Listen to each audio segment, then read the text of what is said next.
देखो बेटा, आज हमारा टॉपिक है कि शून्य ज्ञात करें और उत्तर की जांच करें। दो घात समीकरण है, हम जानते हैं। तो सबसे पहले क्या मानते हैं, इसको जीरो के बराबर यानी शेषफल प्रमेय होती है। इसको किसके बराबर मान लेते हैं, जीरो के बराबर। तो देखो बेटा, शेषफल प्रमेय से लगा दें तब भी लग जाएगा, लेकिन हम शेषफल प्रमेय यहाँ पे लागू नहीं करेंगे, केवल जीरो के बराबर मानेंगे। क्या मानते हैं, माना एक्स स्क्वायर माइनस के 2x माइनस के 8 बराबर में जीरो। अब हमें यहाँ पे क्या करना है, गुणा करने से 8 है, जोड़ने घटाने से 2 है। इस हिसाब की संख्या में तोड़नी है, तोड़ना है 2 को।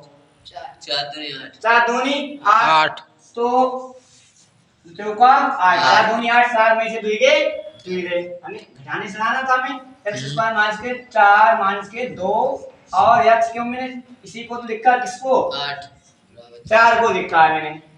अब गुणा करो इनकी, 4 दूनी 8, 4 में से 2 गए 2 रहे। अब देखो बेटा, एक्स स्क्वायर माइनस के 4x माइनस की गुणा करो, अंदर क्या हो जाएगा प्लस के 2x माइनस के 8 बराबर में क्या है, चल रहा है 0। इसमें दो दो के पद बना लो, तो इसमें क्या कॉमन आ रहा है, x कॉमन आ रहा है, इसमें भी है और इसमें भी है। इसमें क्या कॉमन है, 2, इसमें भी है और इसमें भी। 2 चौका 8, 2 एकम 2, क्या हो जाएगा x माइनस के 4, इसमें प्लस का कितना लेंगे कॉमन 2, और ऐसी चीज कॉमन लो, ऐसी चीज कॉमन लेंगे कि हमें इतना मिले कहां पर, दूसरे पद में, दूसरे फैक्टर में। तो क्या 2 एकम 2, यानी x बचेगा 2 चौका 8 बराबर में 0। दो जगह है, एक जगह लिख लो, x माइनस के 4 x प्लस के 2 बराबर में 0। अब एक को बंद कर दो, एक के बराबर में 0 करो, तो क्या हो जाएगा, जब x प्लस के 2 बराबर में 0 तब x बराबर माइनस के 2, फिर जब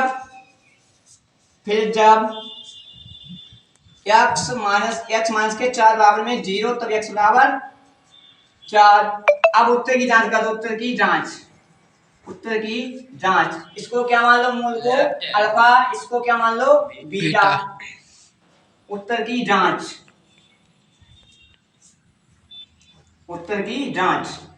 देखो बेटा, उत्तर की जांच में क्या होता है, शून्यकों का योग, ये शून्य कहिए चाहे मूल कहिए, चाहे शून्य कहिए चाहे मूल कहिए। शून्य को इंग्लिश में कहते हैं जीरोस, मूल को कहते हैं रूट्स।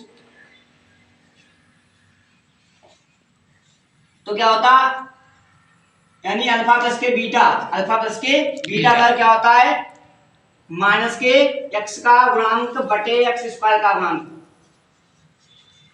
बटा x स्क्वायर का गुणांक, ऊपर वाली चीज, ठीक है। तो अल्फा का मान कितना है, माइनस का 2 है, बीटा का मान प्लस का 4 है, बराबर में समीकरण में देखो मेरा शून्य थे, शून्य कौन से थे, ये तो थे शून्य, x स्क्वायर माइनस के 2x माइनस के 8, यही थे बेटा। अब देखो इसको क्या करेंगे हम, इसमें देखो तो x का गुणांक कितना है, माइनस का 2 माइनस प्लस, मतलब सूत्र से तो क्या आ जाएगा माइनस प्लस 2 बटा, इसमें x का गुणांक मतलब कितना है, माइनस का 2, लेकिन x स्क्वायर का 1 कुछ नहीं लिखा होता, क्या होता है गुणांक 1 होता है, बटा 1। 4 में से 2 गए, कितना बचा 2 बराबर में 2। ये क्या है, बायां पक्ष, ये है दायां पक्ष, यानी LHS बराबर क्या आ गया, LHS बराबर क्या आया है, RHS। लेकिन ये किसके लिए हुआ है, अभी केवल योग के लिए, हमें गुणनफल के लिए क्या करना है, शून्यकों का योग तो ज्ञात कर चुके हम।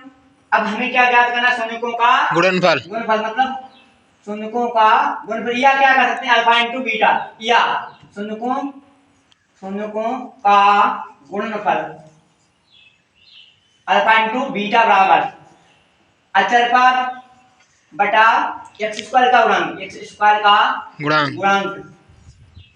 अब देखो ना, अचर पर बटा x स्क्वायर का गुणांक, तो अल्फा इंटू बीटा, अल्फा का मान कितना माइनस के 2 है, बीटा का मान 4 है, बराबर में अच्छा पर कितना माइनस का 8 है, और x स्क्वायर का गुणांक 1 है, तो 4 दूनी 8 बराबर माइनस के 8, LHS बराबर RHS। ये क्या हो गया, मेरा सिद्ध हो गया। यदि